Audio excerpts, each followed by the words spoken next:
Fini le silence, place à la vérité. Politique, société, éducation, santé, environnement, culture, entrepreneuriat, rien ne sera laissé dans l'ombre. Acteurs du changement, leaders, penseurs et décideurs, prenez la parole. Le peuple a le droit de tout savoir. Éclairez les esprits, le débat est ouvert.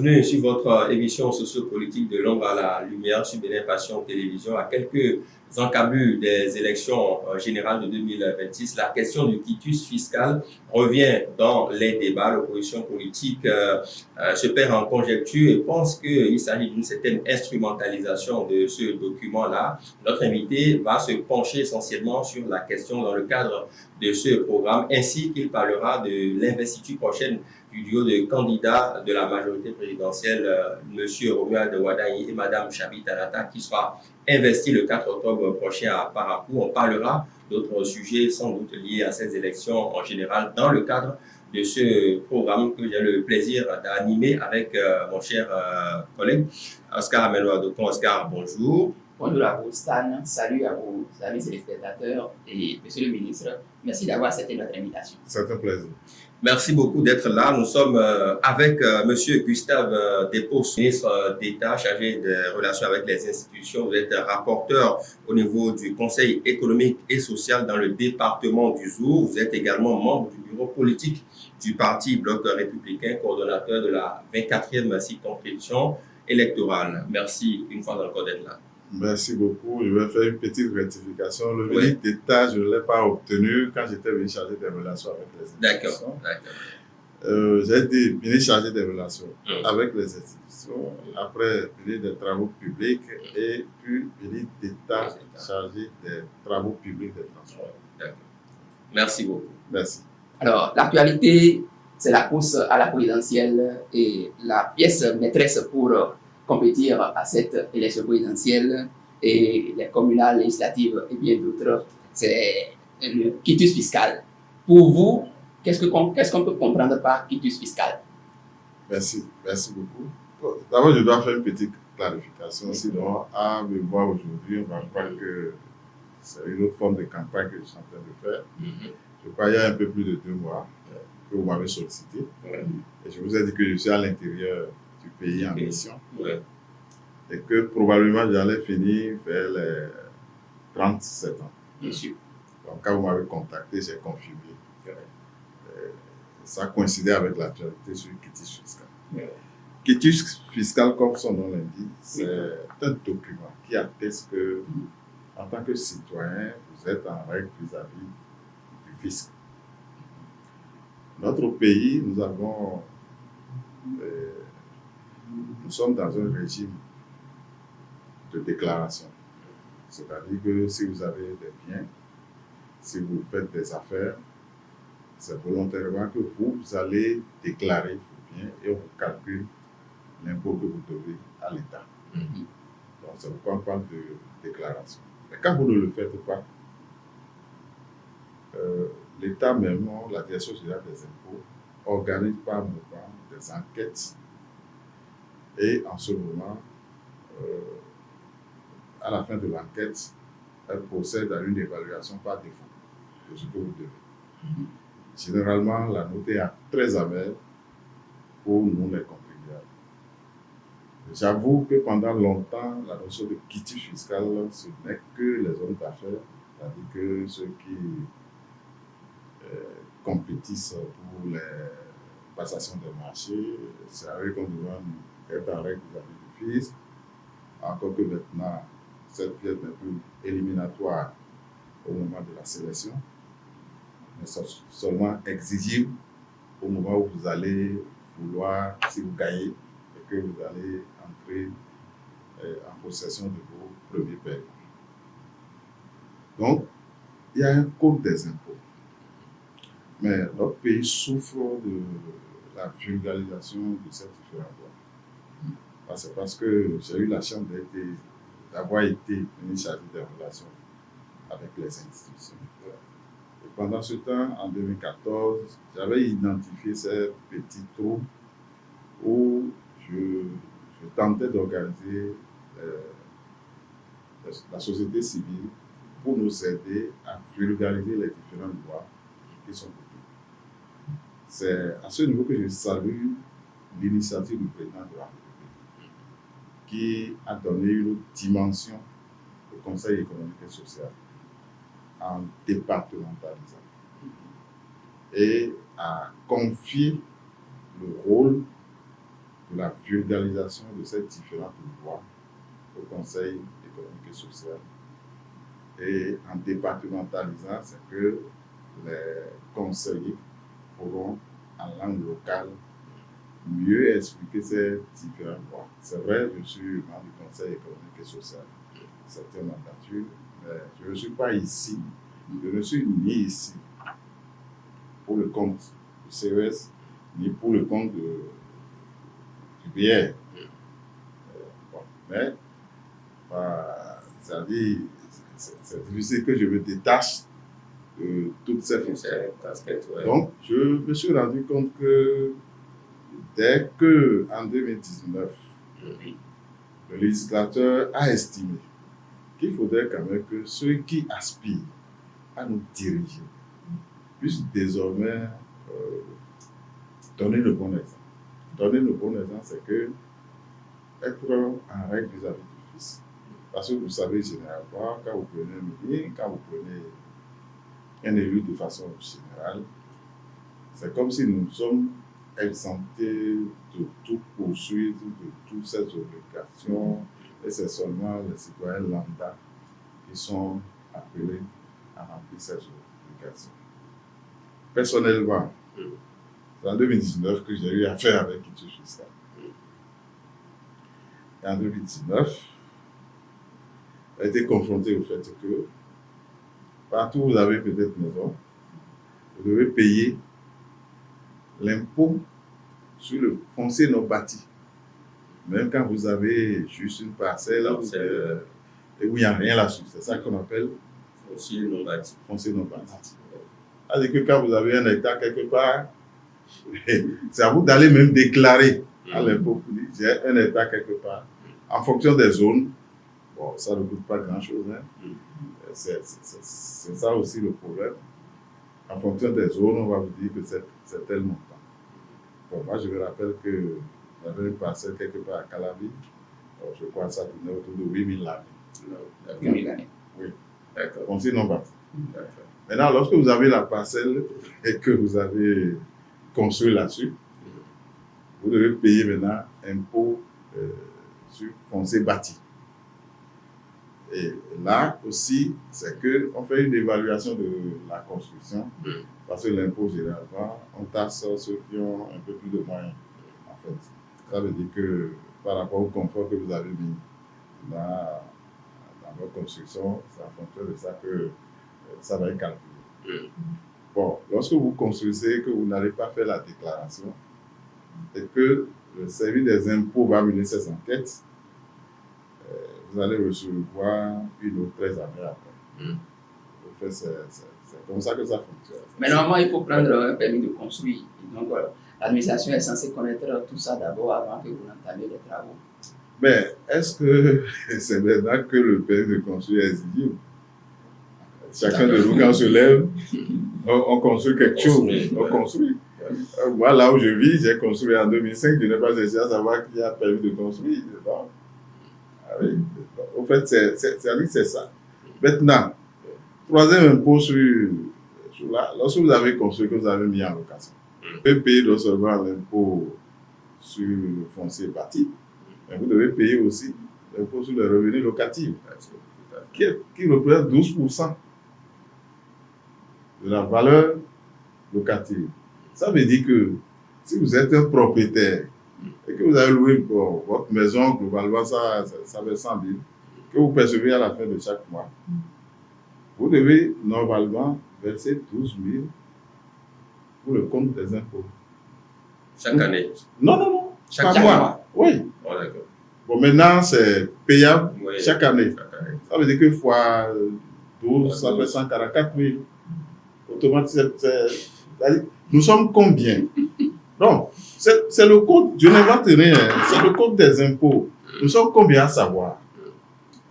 à savoir ça. Nous sommes combien? Et ceux qui savent, Est-ce qu'ils le font?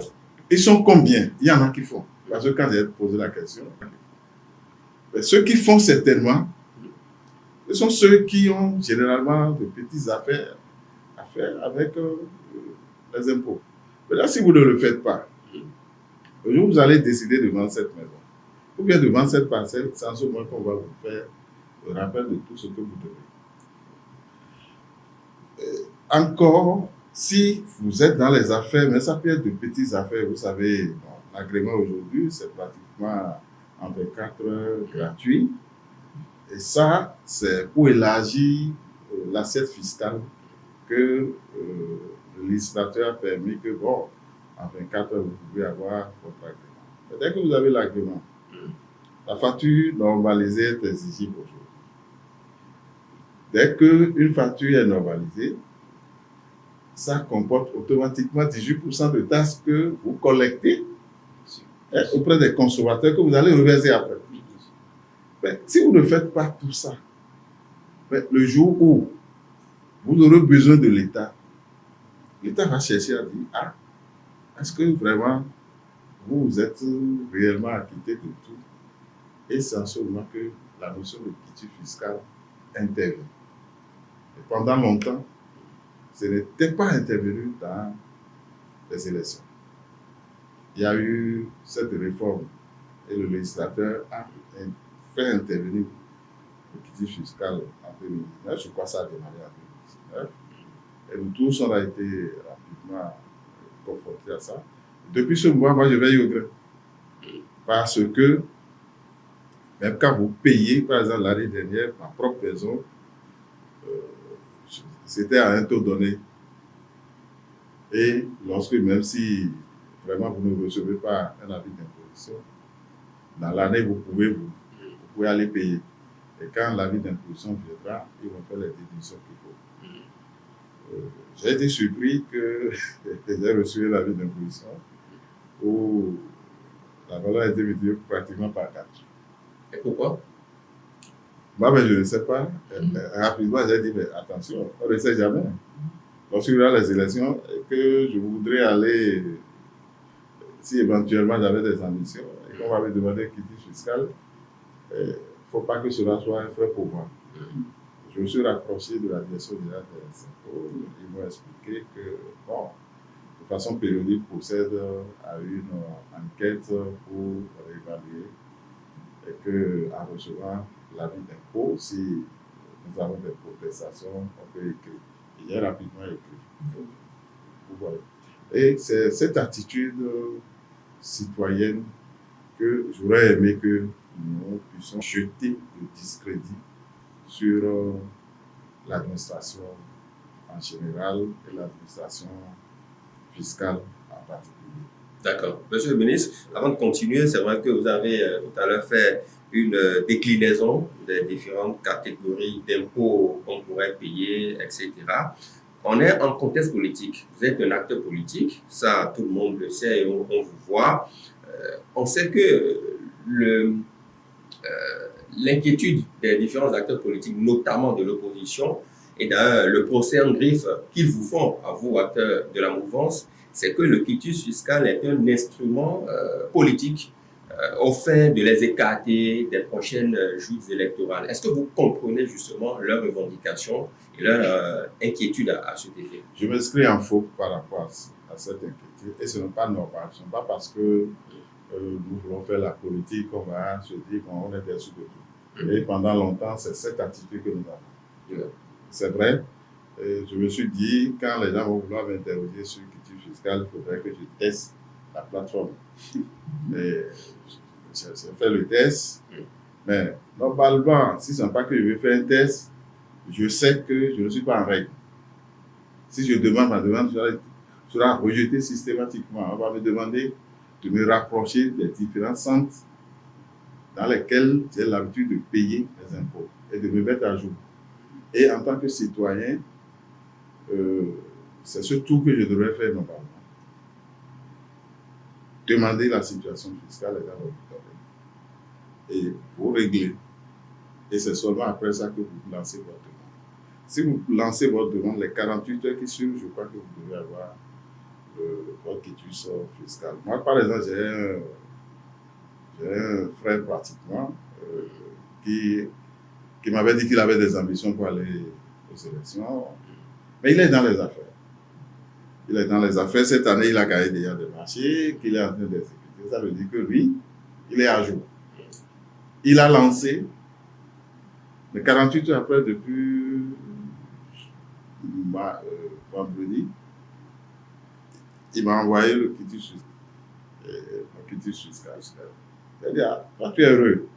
Moi, je n'ose même pas encore demander tout simplement ce que tu sais.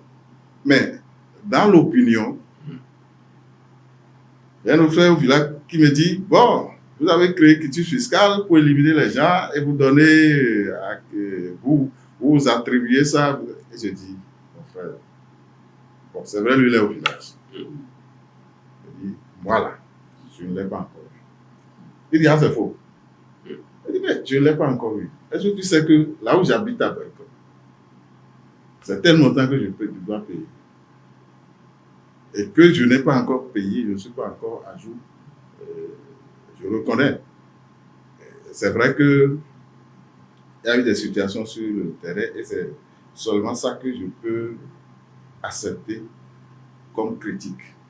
C'est-à-dire, dès que vous demandez la situation, on vous sort jusqu'en 2025, automatiquement. C'est vrai, c'est ce que le code dit. Parce que l'impôt de 2025 est déjà exigé. Mais le code électoral demande que le candidat soit à jour vis-à-vis du fisc au cours des 3 dernières années. 3 dernières années, c'est 2022, 2023 et 2024. Donc, 2025, même si c'est exigé, on peut, si je n'ai pas les moyens de payer tout de suite, on ne va pas tenir rigueur. On ne va pas tenir rigueur. Donc, si ce sont ces aspects sur lesquels le problème est posé, je peux comprendre. Moi, tout de suite, quand j'ai fait la demande au niveau du receveur de Paycom, et il m'a fait le point, j'ai dit, ah non, vous enlevez d'abord de 2025. Bon, il y a eu une discussion, bon, ce n'est pas directement le receveur, entre le cadre et les choses là, il a dit non. Donc, lui m'a brandi le code des impôts. Bon, moi-même, je voulais brandir le code électoral. Bon, aussitôt, j'ai touché les patrons de la direction générale qui m'ont dit non, que c'est une mauvaise interprétation des agents, qu'ils vont mettre l'ordre. Pour tester ce matin, comme vous m'avez invité, je suis allé dans le centre des impôts où je paye pour là où je vis, à Calavi.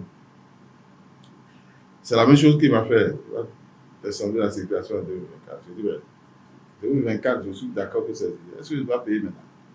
Il dit non. Automatiquement. Donc, le reste là, la direction des impôts, je ne sais pas si vous êtes provincier, je ne sais pas. Testez aussi la plateforme. Testez. Et vous allez voir, comme je vous dis, si vous êtes citoyen et que vous connaissez déjà, vous avez une idée de tout ce qui est impôt et tout ce que vous pouvez payer, pas de problème.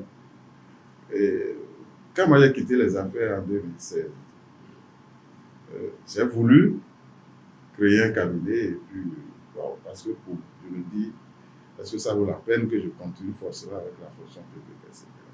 Mais c'est un ami qui m'a dit, mon frère, il te sera difficile parce que tu ne pourras pas veiller au grain, à la situation fiscale et autres là, et ça pourrait constituer un fait pour toi tôt ou tard. Et ça m'a obligé à prendre du recul. Et je trouve que ce ami qui m'a donné véritablement raison, et qui m'a donné ses conseils, avait vraiment raison.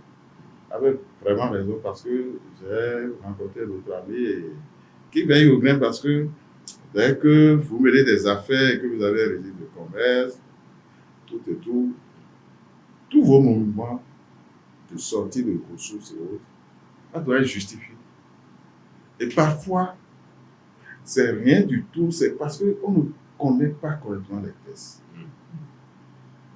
Je vais vous donner un autre exemple par rapport à la douane. Ma fille est allée au Nigeria, payer quelque chose à peine 300 000. Oui. Bon, elle a remis par les circuits où les gens devraient faire, les gens devraient lui apporter ça. La douane a mis la main sur la cargaison parce que ce n'est pas seulement ses affaires seules. Elle m'a sollicité. Mais quand je suis allé voir les douanes, elle dit, monsieur le ministre, ce que votre fille a payé là, si elle déclarait, le maximum à payer, c'est 12 020 €.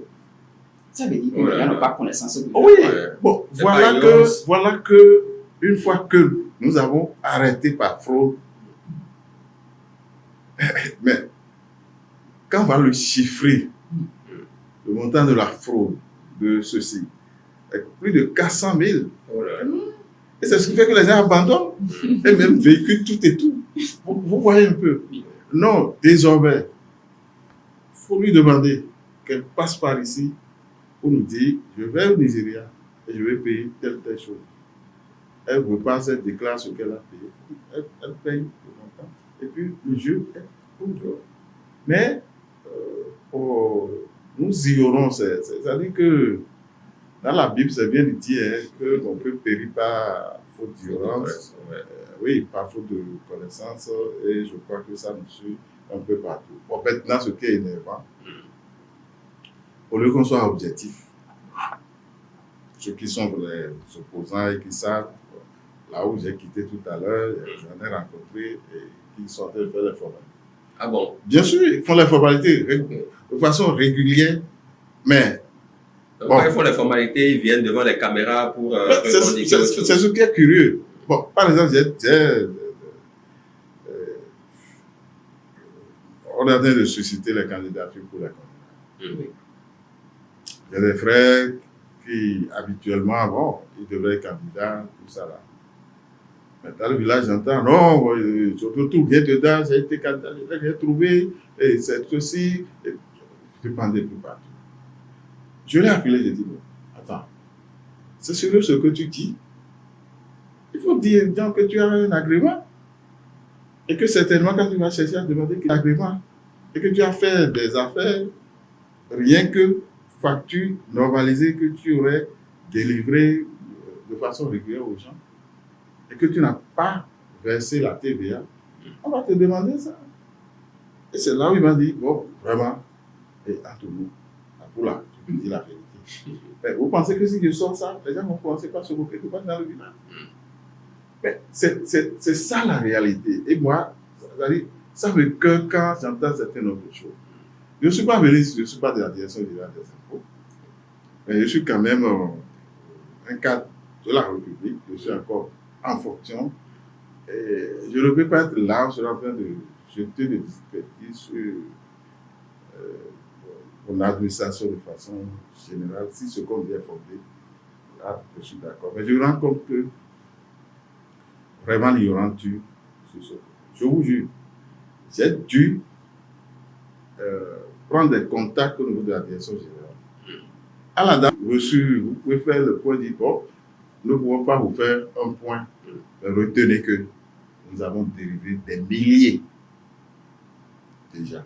Monsieur le ministre, à vous suivre, on a tendance à croire que tout va très bien à la direction générale des impôts, même sur la plateforme, pour retirer son quitus fiscal.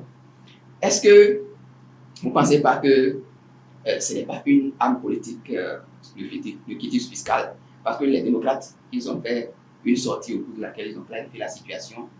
Je veux savoir, est-ce que ce sont eux qui crient aux voleurs ou qu'est-ce qui se passe réellement? Avec tout le développement que je viens de faire, vous devez comprendre que ce n'est pas une arme politique. Et que ça frappe aussi bien. Dans la mouvance que dans le politique. À cause de cet élément, il y a des mouvanciers qui peuvent être candidats et qui ne le seront pas. Est-ce que le gouvernement fait de la communication autour afin que réellement le citoyen lambda qui est au fin fond du Bénin sache réellement l'importance de cette pièce? Je crois qu'on va vous dire que l'UNES est censé ignorer la loi. Malheureusement. Ouais. Ah oui, on va vous dire Et c'est pourquoi, quand j'étais venu charger des relations, quand j'entends cette phrase, ça me cœur. Parce que je dis, bon, vraiment, on dit, nul n'est censé violer la loi. D'accord. Mais la loi, elle est même votée. Dans quelle langue? En français. En français. Nous sommes combien à parler correctement français? Pendant longtemps, on dit, après 20%, je ne connais pas les statistiques actuelles. Dans tous les cas, la majorité ne parle pas français, ne sait pas lire. C'est parce que nous avons copié le colonisateur. Oui. Le colonisateur, en décrivant que nul n'est censé ignorer la loi, langue maternelle, c'est en même temps sa langue de travail. Bon, ce n'est pas le cas chez nous. Il y en a plus généralement. En Afrique générale. Donc, c'est des choses à rectifier. Et j'ai dit, quand l'opportunité peut être donnée, en tant que ministre chargé des relations, c'était des thématiques sur lesquelles j'avais commencé par agir et j'ai demandé que lorsqu'une loi sorte, qu'on fasse des plaquettes à peine peut-être 5 pages. Même si la loi comporte des milliers d'articles, parce que bon, un document volumineux, personne ne va chercher à lire. Et qu'on sorte l'essentiel. Vous avez vu le code des impôts dont je viens de dire. J'ai dit l'essentiel de ce qui concerne cela. Il y a encore beaucoup de choses.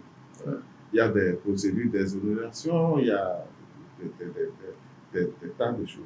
Donc, c'est pourquoi, à l'entame, j'ai dit que je salue la vision du président de la République Talon, qui a donné une autre dimension au Conseil économique et social. Mais c'est vrai, c'est une mandature de transition. Je crois les 5 prochaines années à venir, vous allez voir que les choses vont changer de ce côté. Je reconnais que ce n'est pas forcément le gouvernement. Quand le gouvernement va descendre maintenant pour expliquer, vous allez trouver que le gouvernement fait en même temps de la propagande. Donc je crois que c'est pour ça qu'on a rôle au Conseil économique et on a départementalisé. En départementalisant, par exemple, je suis dans le jour le rapporteur, nous échangeons en langue locale. Oui. La langue des populations. La langue des populations. Le jour, c'est majoritairement fort. Nous parlons fort. On parle très peu français. Et je suis convaincu que dans l'Atakura, ça va être la même chose dans le Congo, C'est sur les radios locales. Donc, ça va être de façon progressive. Deuxième chose, pendant longtemps, acteurs politiques, on est toujours au-dessus pratiquement de la loi. Vous êtes d'accord avec moi? C'est ça. Mais malheureusement, on a eu un président qui a dit non, il faudrait que nous-mêmes là, on se mette au même niveau de la loi que les citoyens. Et c'est ça qui amène de sinon, quitus fiscal ne connaît ni mouvancier, ni opposant. Alors, quel est votre message à l'endroit des citoyens qui peinent à être à jour vis-à-vis du fisc? Justement, c'est ce que je peux dire, c'est ça que je suis en train de dire. Parce que moi, par exemple, depuis 2019, je fais très attention aux avis de l'opposition, comme je vous l'ai dit. J'ai dit l'année dernière, j'ai reçu un avis où le montant a été multiplié pratiquement par 4 et rapidement, j'ai cherché à comprendre. Et ils m'ont dit non, c'est après l'enquête. J'ai dit bon, si après l'enquête, c'est certainement que ceux que vous avez envoyés, ils n'ont pas donné une vraie description de la raison.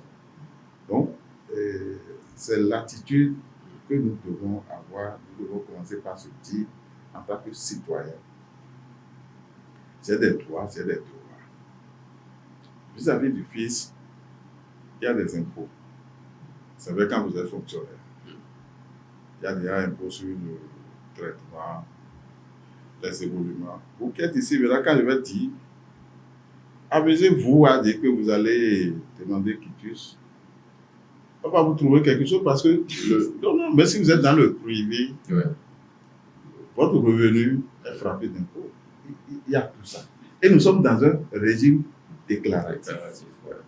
Ça veut dire que je souhaite et je demande aux gens de se faire signaler pour dire, ah, j'ai fait ci. Par exemple, quand moi j'étais en train de construire, qu'est-ce qu'on m'a dit? On dit, ah, si vous finissez, il faut avoir permis de construire, vous déposez un dossier en bord de diplôme, l'État vous accorde une exonération sur 3 ans. Mais si vous ne le savez pas, vous avez fini de construire et surtout qu'aujourd'hui, maintenant, c'est cadastre national, ça veut dire qu'il n'y aura aucune parcelle, aucune maison va échapper. Et donc, je souhaite véritablement que chacun de nous sache que nous avons des obligations en tant que contribuables. Et ces ressources sont utilisées pour que nous puissions avoir accès aux services sociaux de base comme la santé, l'éducation, les infrastructures routières. D'accord. Monsieur le ministre, on va finir avec la question du quitus fiscal que nous avons passé de temps dans cette émission. C'était quand même assez important de faire la pédagogie à cet effet pour que ceux-là qui nous suivent puissent en comprendre davantage la quintessence. Est-ce que vous avez suivi Jean-Baptiste Elias sur la question du quitus fiscal? Est-ce qu'il vous a satisfait? Bon, tel que je connais Jean-Baptiste Elias, et cette intervention ne m'a pas donné entièrement satisfaction. Pourquoi? Parce que j'aurais aimé que, en tant que société civile, et quelqu'un de sa trempe qui creuse un peu plus davantage les questions qui sont remontées à lui, avant de servir ce qu'il a dit à la population. Parce que je reconnais certains avis personnels à moi. Il m'a beaucoup aidé quand j'étais chargé des relations avec les institutions. Donc, nous continuons, et c'est quelqu'un tel que je le connais, et il écoute beaucoup. J'ai l'impression qu'il a reçu des informations brutes. C'est vrai, il a brandi des documents, mais il n'a pas creusé. Je vais vous donner quelques cas. Allez-y.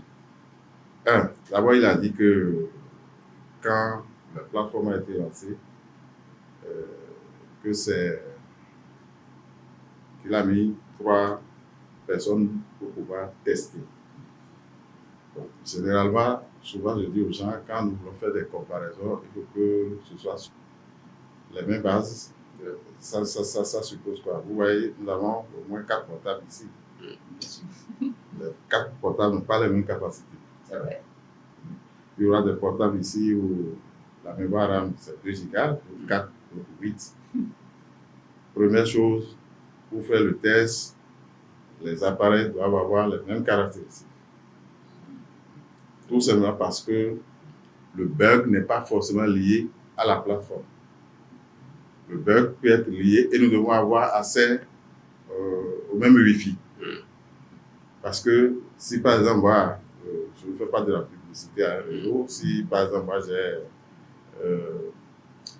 Internet MTN et que vous avez Internet Celtics, l'autre Internet Move, suivant la zone géographique, la couverture n'est pas aussi maximale.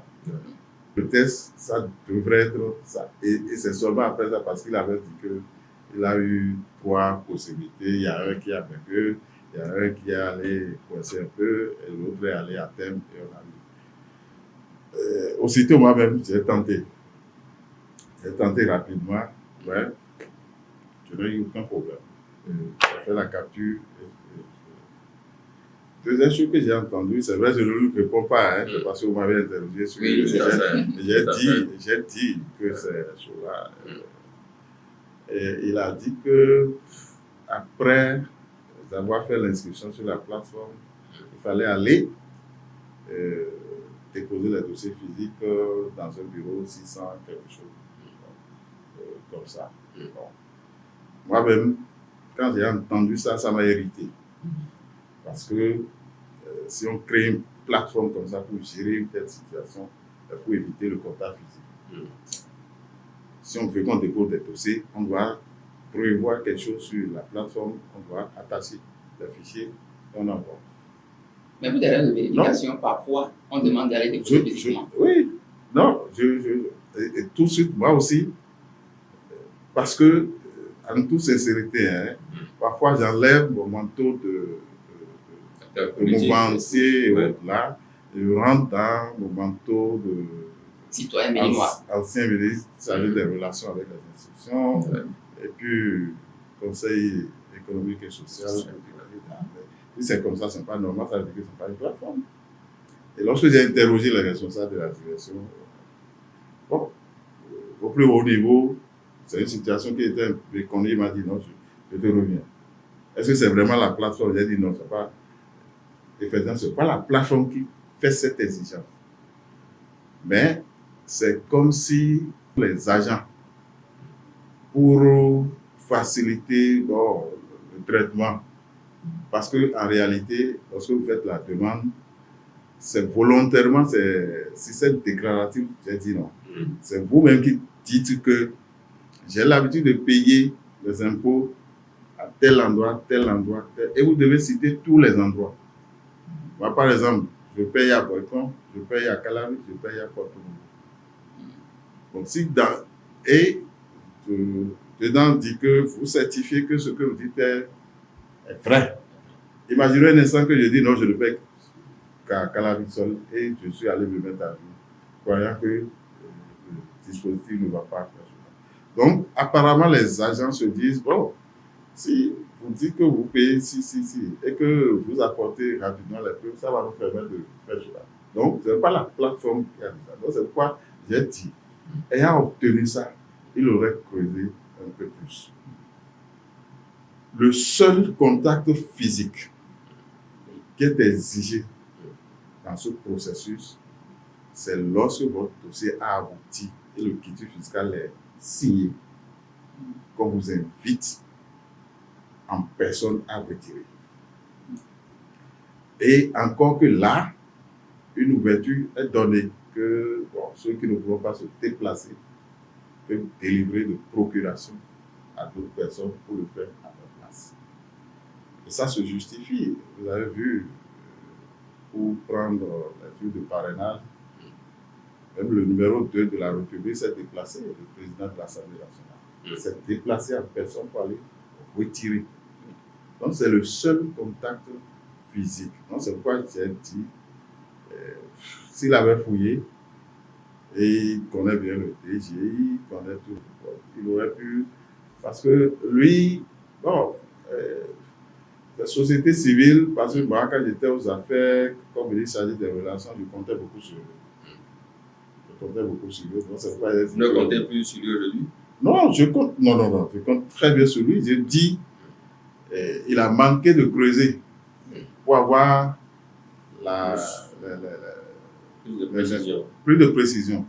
Parce que la plateforme n'a pas bugué. C'est pourquoi je vous ai dit, avant de conclure que ça a bugué, qu'il faudrait que les instruments qu'on utilise soient au même niveau de capacité et que l'intérêt qui est utilisé soit...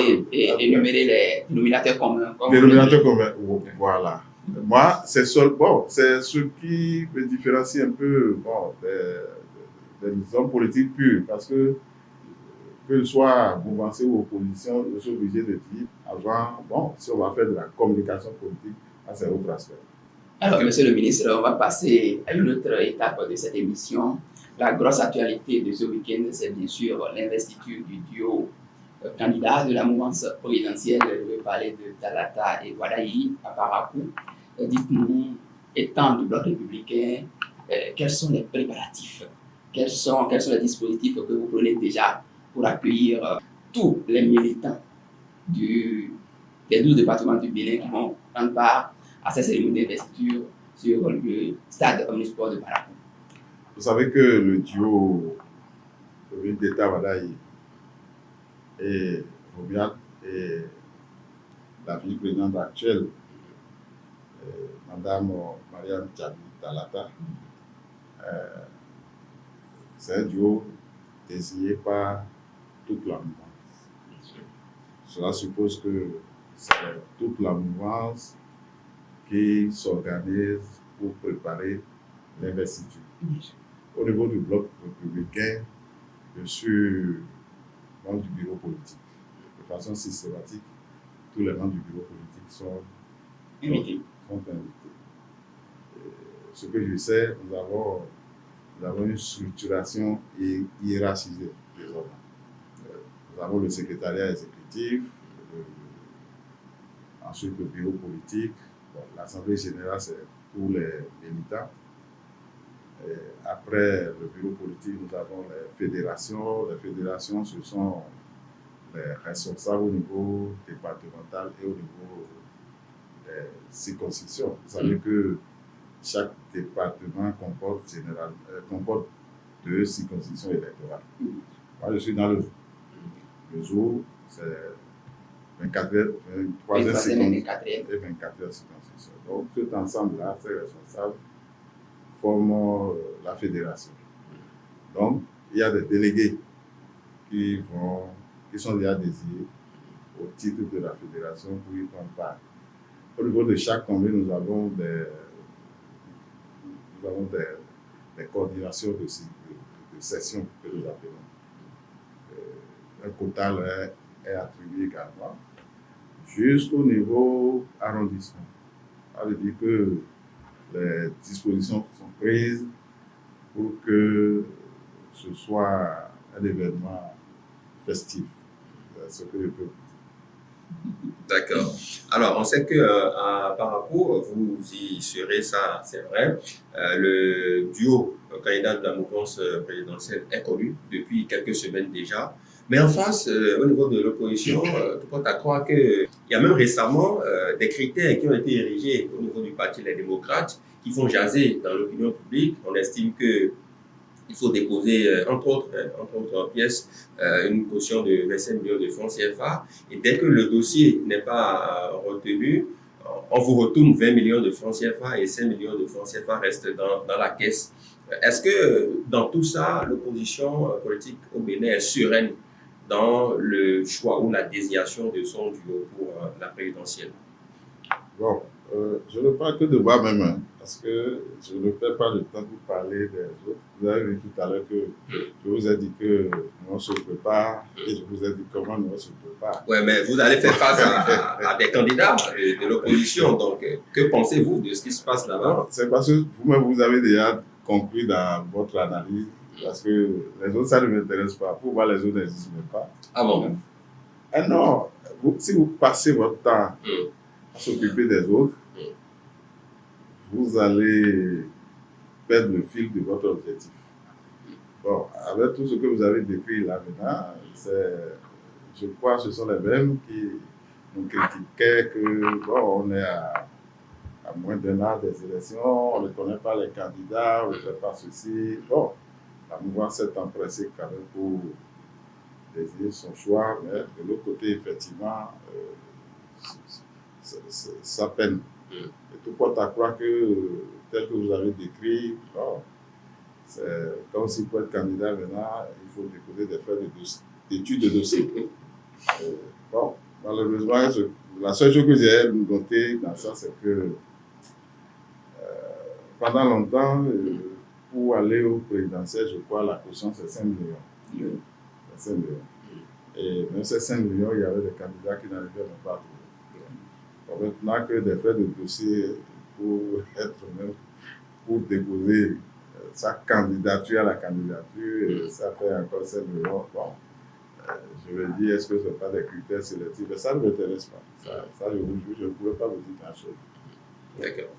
Alors, monsieur le ministre, puisque nous sommes avec les démocrates RSI, l'honorable Léon Badila Fossi a félicité le ministre d'État, Wadaï, pour avoir été choisi pour être présidentiable à la présidentielle prochaine.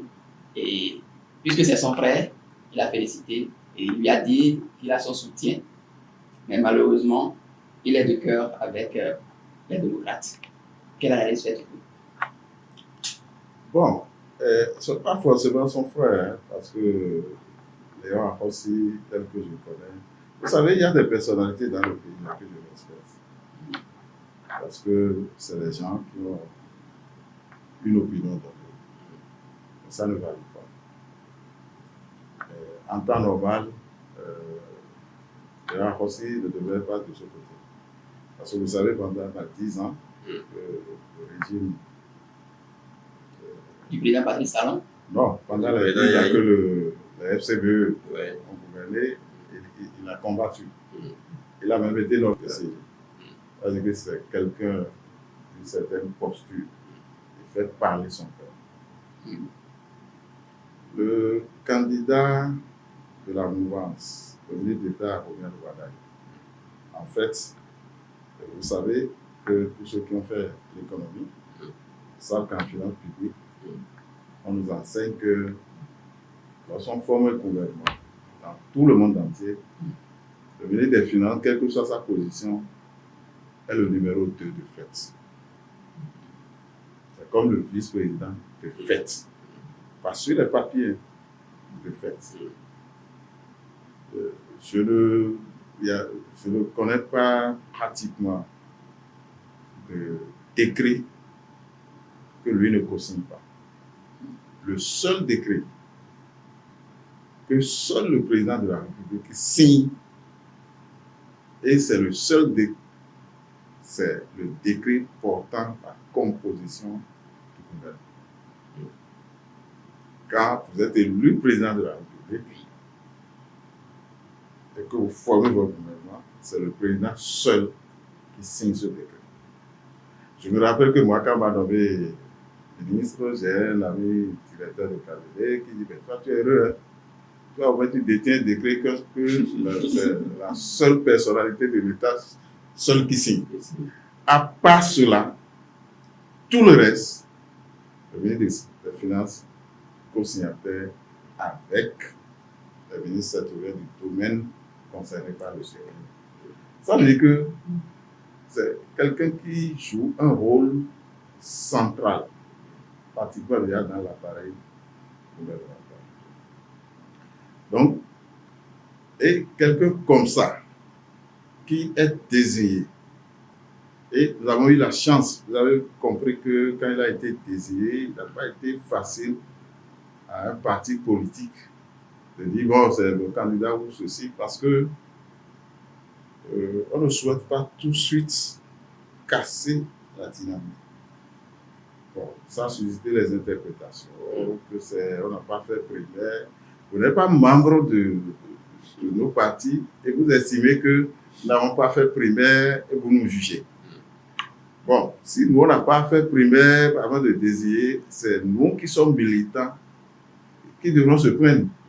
Mais est-ce que vous avez vu un militant d'un parti de la mouvance qui s'est plaint? Personne ne s'est plaint, mais c'est de l'autre côté qu'on ne va pas se plaindre. On n'a pas fait primaire, on a désigné, on a fait ceci. C'est pour vous dire que le choix qui est fait, bon, tout simplement, c'est parce que ça, c'est l'idéal. C'est un choix idéal. On peut estimer que non, parce que ça ne cache absolument rien. Et c'est pas parce que vous voyez, personne ne souhaite que après lui, que ce soit la catastrophe. Mais dans votre propre famille, vous allez lutter pour que, après vous, que la famille puisse continuer à faire choix. Par exemple, moi, mon grand-père est dignitaire d'un culte très douce. Il a 4 garçons. Mon papa est Benjamin. Les 4 garçons sont adeptes. Depuis le suivant de leur papa, il a identifié le Benjamin qui est mon père pour dire, écoutez, le jour, je serai rappelé par Dieu, la succession pour être dignitaire, là, c'est votre petit frère là. Tout simplement parce qu'il a trouvé en lui les qualités qu'il faut pour que la maison se porte bien. Bon, ça a créé de façon naturelle quelques jalousies.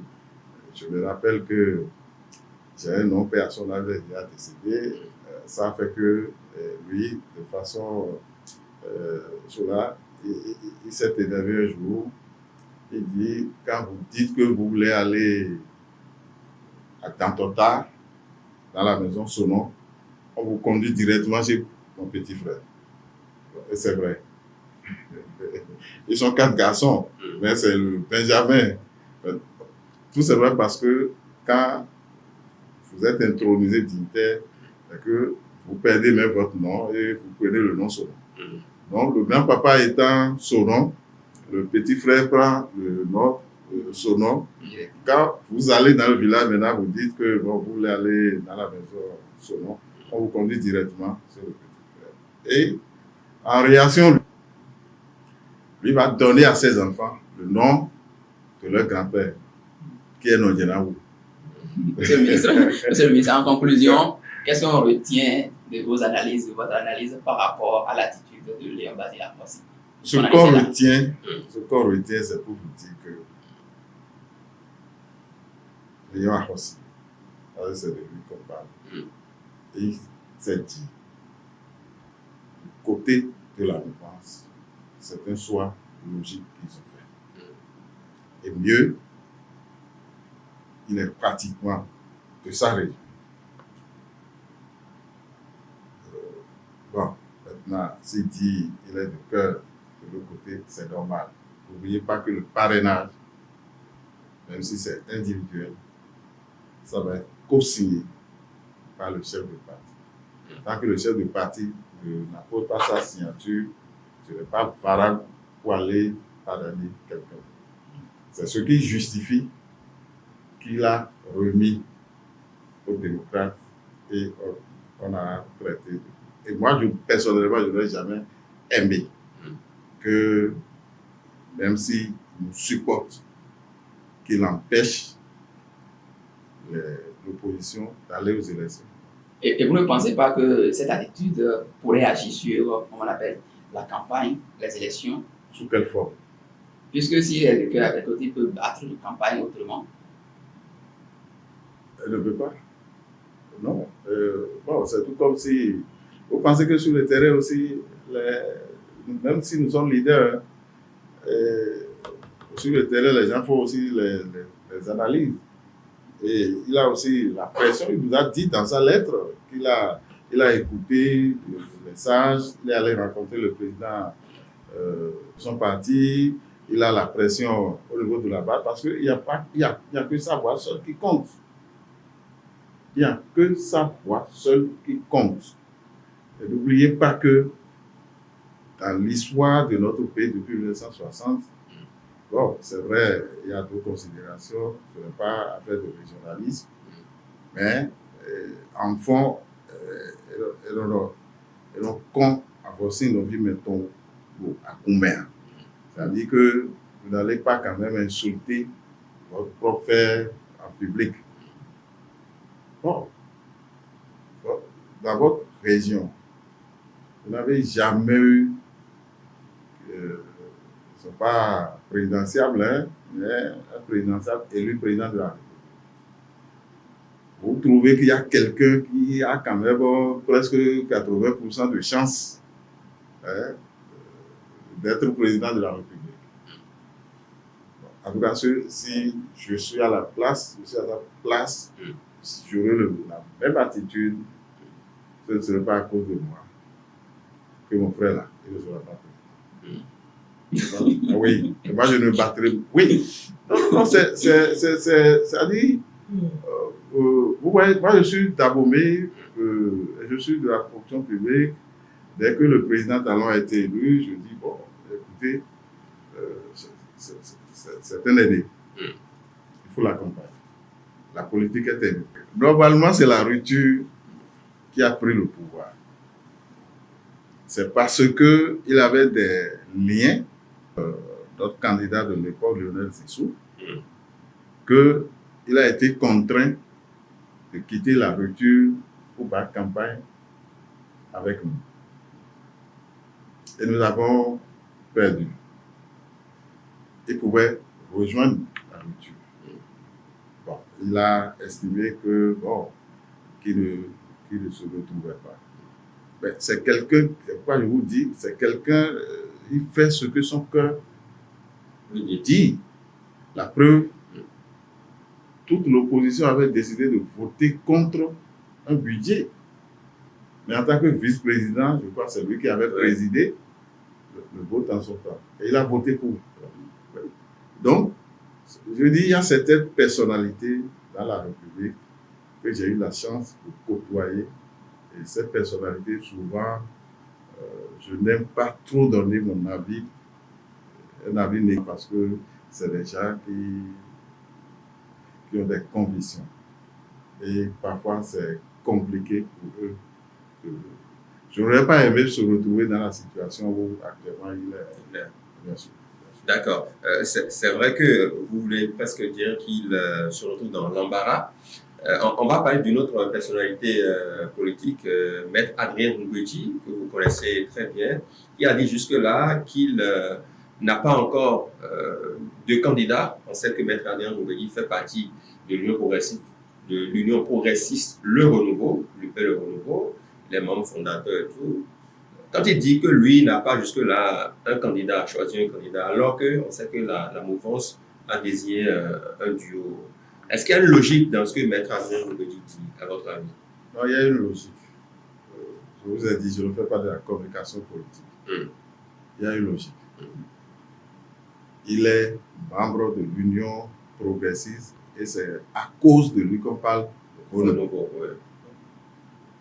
Mais il y a quelques semaines ou mois, il a émis des réserves.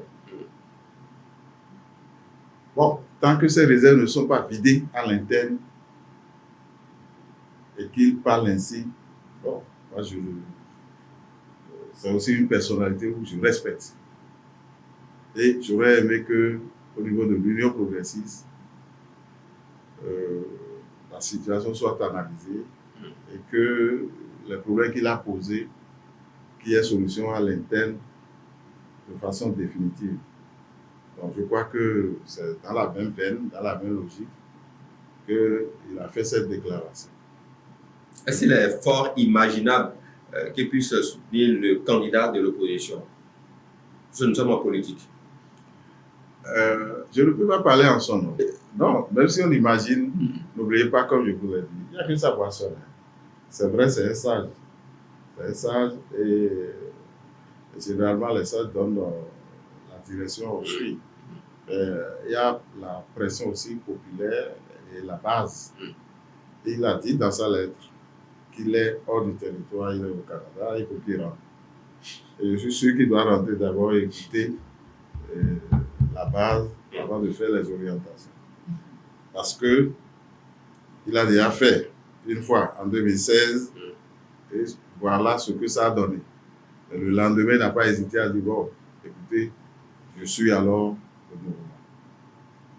Et tout ça, il le fait à cause de la base. En fait, parce que lui-même, en tant que Maître Adrien Ngoueji, avec tout le statut qu'il a eu, bon, il travaille pour que, c'est-à-dire que pour que Porto-Novo se porte mieux. Maintenant, si pendant 30 ans, il y a quand même eu quelqu'un qui a aidé à ce que Porto-Novo retrouve plus ou moins ses attributs de capital, je ne crois pas que c'est comme celui-là que vous allez quand même émettre des réserves, et les réserves qu'il a émises contre le parti. Bon, vous savez, à l'approche de ces genres d'échéances, il y a quand même un peu, on tire un peu pour avoir un peu plus de bénéfices. Ce que je peux noter, par exemple, dans mon village, je demande simplement, d'abord mon arrondissement compte 5 villages. Quel arrondissement? C'est court, et donc 2 candidats. Donc ça veut dire 2 suppléants avec 4 personnes. Donc, dans tous les cas, ces villages ne peuvent pas être représentés. Vous êtes d'accord avec moi? Mais mon propre village est privilégié où on demande qu'on trouve un représentant. Mais dans ce moment, quand on me dit, bon, on n'a pas trouvé ceci, on n'a pas fait ci, je dis, mais vous êtes heureux. Vous êtes heureux parce que On est convaincu qu'il y aura au moins un village qui ne va pas trouver. Nous avons déjà plus de 5 candidats, mais on n'hésite que vraiment qu'un provienne de notre village et vous êtes là de faire le chantage. Mais je comprends. Mais lorsque j'ai commencé par discuter d'un certain nombre de choses avec eux, on s'est compris. On s'est compris rapidement et le problème est réglé. Donc, je crois que ce qui se passe à l'échelle inférieure, c'est la même chose qui se passe avec, À l'échelle supérieure. oui, avec les grands leaders. Monsieur le ministre, nous sommes pratiquement au terme de cette émission. On va vous laisser dire à l'endroit de vos militants, de vos sympathisants qui nous suivent en ce moment, surtout en prélude au 4 octobre prochain où la mouvance à laquelle vous appartenez va investir officiellement son duo de candidats. Non, il n'y a plus de voix à dire pour 4 octobre. 4 octobre, je dis que c'est une fête. 4 octobre, c'est une fête et on se prépare pour ça. Et le plus important pour moi, c'est que les militants, qu'on cherche beaucoup plus à comprendre un certain nombre de choses. Toute l'administration, elle est ouverte et généralement la direction générale des impôts. Par exemple, quand je vous ai donné l'exemple de mon cas là, quand j'ai rencontré le receveur, qu'est-ce qu'il m'a dit? Il dit, monsieur le ministre, vous aurez pu envoyer quelqu'un quand vous avez constaté là, ou bien sur le terrain, vous avez. Et je frère, il faut laisser, je suis une autorité. On ne peut pas tout se dire. Après les élections, je vais passer et on va en discuter et trouver un terrain d'entente. Donc j'aurais aimé que, de façon systématique, nous ayons l'attitude de bons citoyens pour éviter que, à l'avenir, lorsque on serait dans une situation où on pourrait chercher à se porter probablement candidat, même si nous n'avons pas des ambitions, il faudrait que nous soyons toujours à jour, parce qu'on peut être toujours des réservistes à qui on pourrait toujours faire appel en cas de défection. Mais il faut qu'on ait des attitudes de concitoyens en tout moment pour éviter tout problème. Merci, monsieur le ministre. Oscar Belwadoko, merci beaucoup. Merci, c'est un plaisir d'avoir animé ce plateau avec vous. Merci à toutes les équipes qui nous ont accompagnés, équipes techniques aussi qui nous ont accompagnés. Merci à toutes les équipes techniques qui nous ont accompagnés autour de ce programme. À bientôt.